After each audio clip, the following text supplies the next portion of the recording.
Deep in the humid rainforests of Southeast Asia, where sunlight barely pierces through the dense canopy gaps, lives a legend.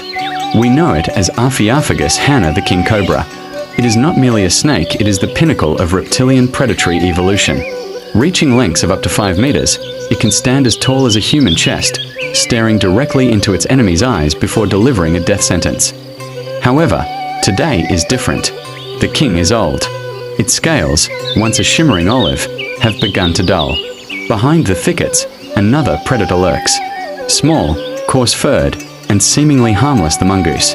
This encounter is not just a territorial dispute, it is a collision between two biological marvels, lethal venom versus an impossible immunity.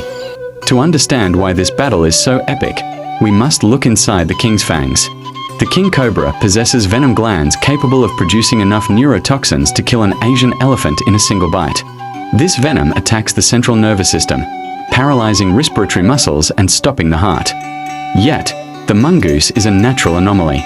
Over millions of years, the mongoose has evolved mutated acetylcholine receptors. Simply put, the snake's key venom no longer fits the lock the mongoose's nerves. This is what we call immunity. But is immunity alone enough to face the intelligence of an apex predator? The battle begins in silence. The mongoose circles, baiting an attack. The king knows it cannot miss. Every time the cobra strikes, the mongoose leaps with a speed almost invisible to the human eye.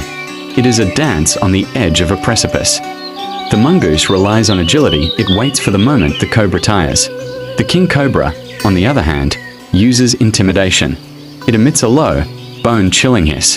Here we learn great power without precision is merely a waste of energy. The mongoose teaches a lesson in patience, while the cobra demonstrates the meaning of unshakable majesty. After an hour of exhausting dueling, a mistake occurs.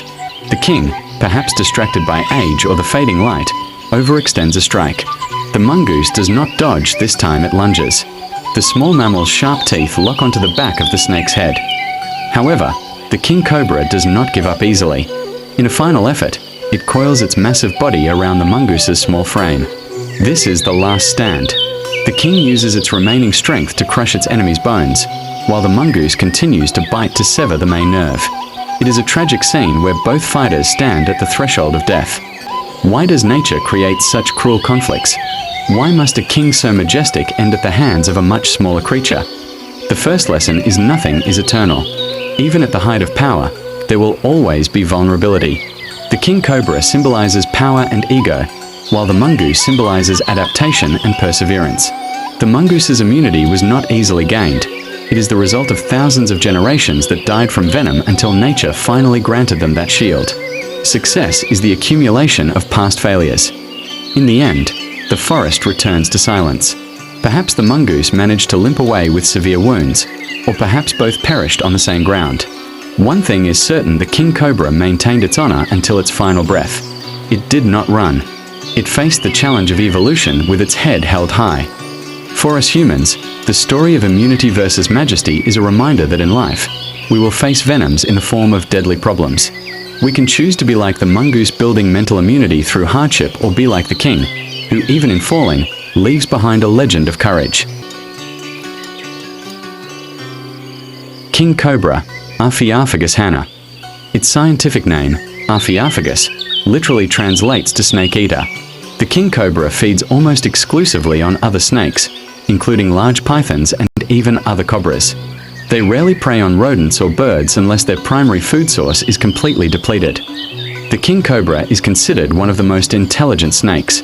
Unlike other snakes that act purely on instinct, king cobras are capable of recognizing their handlers and demonstrating a capacity for learning.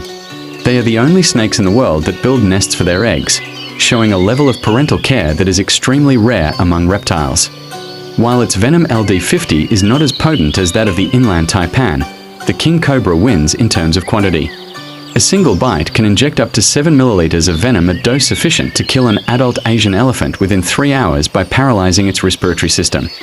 King cobras do not just hiss. They have the ability to emit a low growling sound with a frequency similar to a dog's growl. This is made possible by small resonance chambers in their trachea. Mongoose, the dragon killer. The mongoose doesn't just win because it is agile, it possesses a biological shield. The acetylcholine receptors in its nervous system have mutated so that the cobra's neurotoxins cannot bind to its nerve cells. Technically, the mongoose is immune to small to moderate doses that would instantly kill other animals. The mongoose has an incredibly high metabolism. Their hearts beat very fast, which allows them to have lightning-fast reflexes. A mongoose's reaction speed far exceeds the strike speed of a cobra, making them one of the few animals that can dodge a snake's attack at close range. A mongoose's stiff, thick fur is more than just physical protection. During a fight, the mongoose will bristle its fur, making its body appear twice its actual size. This often deceives the snake, causing the cobra to strike at empty fur instead of the mongoose's actual body. The ability to hunt cobras is not purely instinctive, it is a learned skill. A mother mongoose will bring a weakened or half-dead snake to her young so they can practice how to bite the snake's skull without being hit by a counterattack.